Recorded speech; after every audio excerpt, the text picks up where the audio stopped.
नमस्कार, मैं सूरज शर्मा और आप देख रहे हैं देश का तेजी से बढ़ता digital news channel JDP news. आज हमारे साथ मौजूद है भाजपा के वरिष्ठ नेता एवं पूर्व विधायक भरतपुर श्री मोतीलाल जी खरेरा। आइए करते हैं इनसे कुछ खास बातचीत। तो सर, सबसे पहले तो आपका जेडीपी न्यूज पर स्वागत है। आपसे मेरा पहला सवाल रहेगा कि आपकी राजनीति की शुरुआत कब हुई और कहां से हुई? मैं मोतीलाल खरेरा, पूर्व विधायक रूपबास भरतपुर। मैं 75 में दिल्ली के अंदर मदनलाल खुराना जी के साथ में, जो हमारे बीजेपी के सीएम रहे हैं दिल्ली से, उनके साथ यूनियन का लीडर रहा हूँ 15 साल। यहाँ कोई बीजेपी से था नहीं भरतपुर में, तो मेरे को भैरव सिंह जी ने बुलाया था चुनाव लड़ने के लिए। तो 90 में चुनाव आया था, हमारी जनता दल से टिकट कट गई थी और जनता दल समझौता में निर्मल भाई को मिल गई, कोई दिक्कत नहीं। वो जिताया। मिनी साहब उनके आगे के बन के बेटा ऐसा है, आप चुनाव लड़ जाओ, अगर आपकी पकड़ है जीत जाओगे तो ठीक पार्टी में ही, और नहीं जीतोगे तो अगली बार आपको बेस बन जाएगा। तो मैं 90 में इंडिपेंडेंट चुनाव लड़ा, दूसरे नंबर पर आया। कांग्रेस गई थी तीसरे नंबर पे, बसपा गई थी चौथे नंबर पोस्ट में। तो इस वजह से मेरे को 1993 में टिकट मिला रूपबास से। मैं वहाँ से विधायक बना। कांग्रेस, बीजेपी, बसपा तीनों पार्टियों को हराया बुरी तरह से। उसके बाद जनता का जो सोच था वो था कि यहाँ पर विधायक जो रहते हैं ऐसे कैसे आते हैं जो अंगूठे टेक होते हैं, ना तो अपनी बात को समझ पाते, ना क्षेत्र के विकास को समझ पाते, ना कोई बात को उठा पाते। सांसद भी ऐसे रहे हैं वहाँ से जो लोकसभा आज तक कभी कोई बोला नहीं, ना ही कभी किसी ने विधानसभा कोई क्वेश्चन उठाया। मैं विधायक बना तो जनता की आशा थी कि एमएलए साहब यूनियन के लीडर भी रहे और पढ़े लिखे भी हैं, तो इस प्रकार से कुछ ना कुछ काम करेंगे।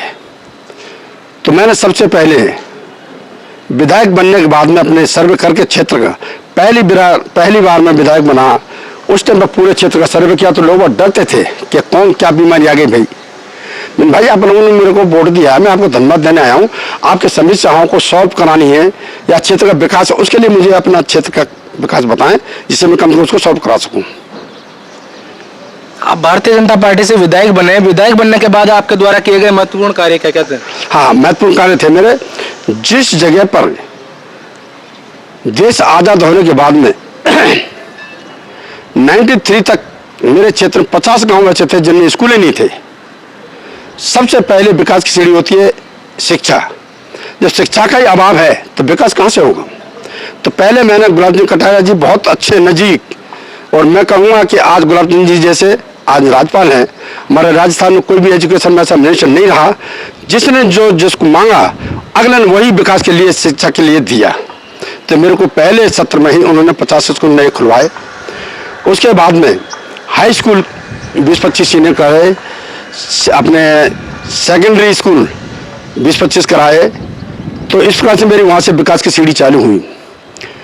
फिर पानी के लिए कम से कम 50 कुएं बनवाए।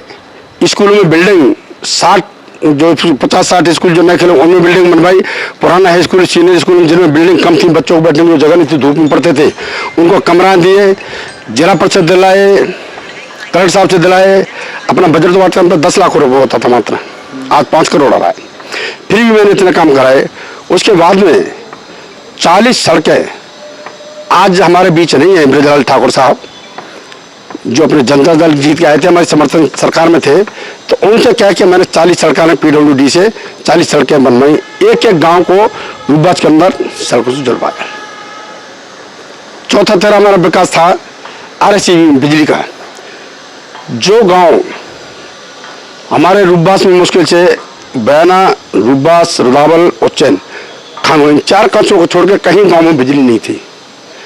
तो कम से कम मेरे यहाँ 175 रेवेन्यू विलेज हैं और 20-25 ढाणियाँ हैं। तो अपने पीरियड में टोटल गांव को लिस्ट बना करके मैंने RSC रघुवीर कौशल जी थे, बहुत ऑनेस्ट, आज हमारे बीच वो नहीं है, सब लोग पधार गए। तो उन्होंने बेचारे ने मेरे कहने के मुताबिक सारे RSC से जोड़ करके और विद्युतीकरण का विकास कराया। फिर हमारे डांग क्षेत्र में सौर ऊर्जा के प्लांट लगे होते, सौर ऊर्जा से ही नहीं चलती है, जो कि हमारे 3 पंचायत में बयाना क्षेत्र की थी, संगिना, मांगरोन, महमदपुरा और आपके तरसुआ। तो वहाँ 1996 में जब मैं विधायक था, गंगाराम जी का चुनाव था, तो वहाँ के लोग हमने 2 का सरपंच और जोड़े कांग्रेस तोड़ के नहीं कि भाई आप हमारे साथ आओ और अपना विकास कराओ। मेरा सरपंच था, मेरा बाई भुजा थी एक तरह से, आज वो मेरे बीच नहीं है, मेरा वहाँ से हाथ टूटा हुआ है। तो उन्होंने हमने कह करके उनसे वादा किया कि भाई आप अपना काम बताएं, किसान हमारे यहाँ सौर ऊर्जा चलती नहीं है, लाइट की सुविधा है, आप लाइट की व्यवस्था करा तो हम ज्वाइनिंग करेंगे। आप तो ज्वाइनिंग करिए। तो 2 सरपंच, कोरथाने का कुंवर सिंह सरपंच, गुमान सरपंच, तरसुमा का सरपंच, कोड़ापुरा का सरपंच और आपके बाजुतरा, ये 4-5 सरपंच ज्वाइनिंग कराए और हमने उनसे वादा किया कि चुनाव हो जाने दो, चुनाव के बाद में आपके यहाँ तरसुमा में 32 kV का सब स्टेशन बनवाएंगे, जिससे कम से कम आपके 40-50 गाँव के डांग क्षेत्र में पहाड़ी एरिया के अंदर और लाइट की सुविधा हो जाए। जब हम चुनाव जीत गए गंगाराम जी के चुनाव में, तो हमने आकर रघुवीर कौशल जी कहा, मैंने फतेह सिंह ने कि साहब ऐसी बात है, हमें वादा करके आए और ये हमारा लेटर है, इसको जो नहीं लेकर के मेरे को उस भले आदमी ने कहने के साथ ही हमारा सम्मान रख करके और 32 kV का RSCB का स्टेशन मंजूर किया, वहाँ बना। आज भी उससे बढ़िया सुविधा मिल रही है। तो हमारा तो ये सोच रहा है कि कम से कम विकास की दृष्टि से किस प्रकार से हम कर सकते हैं, उसी काम को वहीं से लेकर चला जाए और आम जनता के अंदर अपना सामंजस्य बना कर रखा है।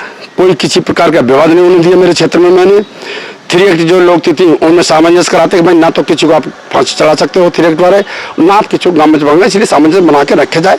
आज की राजनीति ऐसी हो गई, मुझे कहने में कोई संकोच नहीं है, लेकिन फिर भी शर्म आती है। बहुत से लोग राजनीति के धंधा बना लिया है, क्रिएट करके धंधा करते हैं। मेरे क्षेत्र में हो चाहे कहीं भी हो, एक आम तमाम बात आ रही है देखने के लिए। तो मैं इन चीज़ से बहुत परे हूँ। मैं चाहता हूँ कि क्षेत्र का चौमुखी विकास हो और मैं अब लोकसभा की टिकट की मांग कर रहा हूँ। अगर लोकसभा में टिकट मुझे मिलता है तो मेरा सबसे पहले पानी का मुद्दा था, लेकिन पानी का तो मैं कहूँगा माननीय श्री नरेंद्र मोदी जी ने ERSB जोड़ के नहीं, इतना बढ़िया काम किया है कि कम से कम 13 जिले में अगर ये काम अभी चालू हो गया तो भरतपुर से लेकर के हमारे जो 13 जिले आ रहे हैं, सीकर झुंझुनू से लेके अपने सवाई माधोपुर, धौलपुर, टोंक है, करौली है, सारे जिलों में एक भी मत इधर उधर नहीं होगा। इससे इतने प्रभावित होंगे। और जिस प्रकार से मोदी जी चल रहे हैं आज की राजनीति के अंदर, अपने चौमुखी विकास लेके सबका साथ सबका विकास करके चल रहे, गरीब को अमीर को सबको एक साथ लेके चल रहे, इससे बढ़िया कभी कोई हो नहीं सकता और ना ही इससे बढ़िया कभी विकास हो सकता है। कांग्रेस की हमेशा द्वेष भावना रही है कि एक दूसरे को लड़ाओ और अपना शासन करो और कोई बढ़ता है उसको वहाँ कोई दबोच दो। अगर आगामी समय में भारतीय जनता पार्टी आपको लोकसभा का उम्मीदवार बनाती है तो आपके प्रमुख कार्य क्या होंगे? प्रमुख कार्य होंगे मेरे, सबसे पहले जिले में जो मेरा पानी का मुद्दा था वो तो मोदी जी ने हल कर दिया है, RSCB का। इसके बाद में जहाँ जहाँ जो गाँव में इलेक्ट्रीफाइड रह रहे उनको इलेक्ट्रीफाइड कराना, विकास की दृष्टि से रोडों से सड़कों से जोड़ना, जैसे मेरे क्षेत्र रूपा से मैंने जोड़ा हुआ है। तो मेरा मेन मुद्दा यही रहेगा कि विकास की दृष्टि में जितना आ सकेगा, एजुकेशन से लेकर के अपने विकास से लेकर के सारी चीज़ों को इनको रखूँगा मुद्दा में। और दूसरे जहाँ कहीं कोई विवाद होगा उसमें सामंजस्य करना मेरा कर्तव्य रहा है, तो उसमें सामंजस्य करके लेके हम चलेंगे एक साथ। किसी को ये नहीं है कि भाई किसी को कहाँ से हताश होने के बाद में और विरोध जाए, और पार्टी को हम मजबूती से जड़ जमा कर और ज़्यादा मजबूती से करेंगे, क्योंकि हमारी ही पार्टी हमें जमाई हुई थी उस टाइम पे। हमारा पहला रिकॉर्ड रहा है 1994-95 से लेकर के नहीं, 90 से लेकर नहीं, 40,000 सदस्य 1993 में हमने बनाए थे, तब मैं विधायक बना था। उसके बाद में रूपा तहसील अकेले में 40,000 हमारी पुरानी टीम थी। आज उनमें से कुछ लोग काम कर रहे हैं पार्टी में, कुछ इधर उधर हो गए थे, कुछ बाहर चले गए। अमेरिका जैसे जसविंदर गिल था उस हिसाब से। तो मैं तो यही चाहूँगा कि भाई कम से कम हमारा चौमुखी विकास किस प्रकार से हो जाएगा। और सबसे बड़ी चीज़, आज पार्टी मुझे टिकट देती है और मैं जीत के जाता हूँ बहुत अच्छी तरह से, तो माननीय नरेंद्र मोदी से मेरी करबद्ध निवेदन होगा कि भरतपुर का युवा बेरोजगार है। हमारे 2-3 इंडस्ट्री थी बड़ी, डालमिया थी, बिल्ला फैक्ट्री थी, बैंगन फैक्ट्री थी, ये तीनों चारों यूनिट आपसी विवाद में कांग्रेस ने खत्म कर दिए। चाहे नटवर सिंह जी हो चाहे कोई भी हो, इन्होंने आपसी विवाद में खत्म कर दिए।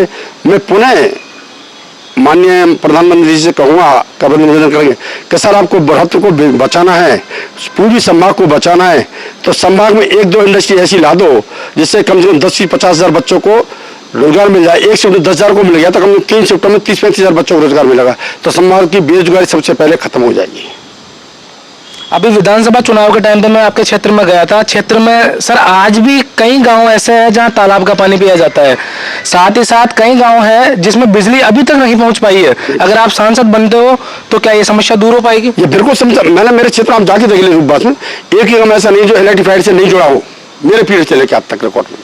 तो मैं तो जान यही तो मैंने आप कहा है आपसे कि कम से कम जब मैं सांसद बना, टिकट मिला मुझे पार्टी की तरफ से, तो मैं कम से कम ये कहें हर उसमें तहसील हेडक्वार्टर में जाके नहीं, ब्लॉक अध्यक्ष की मीटिंग लेके, जिलाध्यक्ष की मीटिंग लेकर उनसे पूछेंगे कहाँ कहाँ आपके इलेक्ट्रीफाइड, कितने गांव रह रहे हैं, कितने नंगा कितने ढाणी रह रही है, उनको सबसे इलेक्ट्रीफाइड कराने का प्रयास करके पूरा काम करूंगा।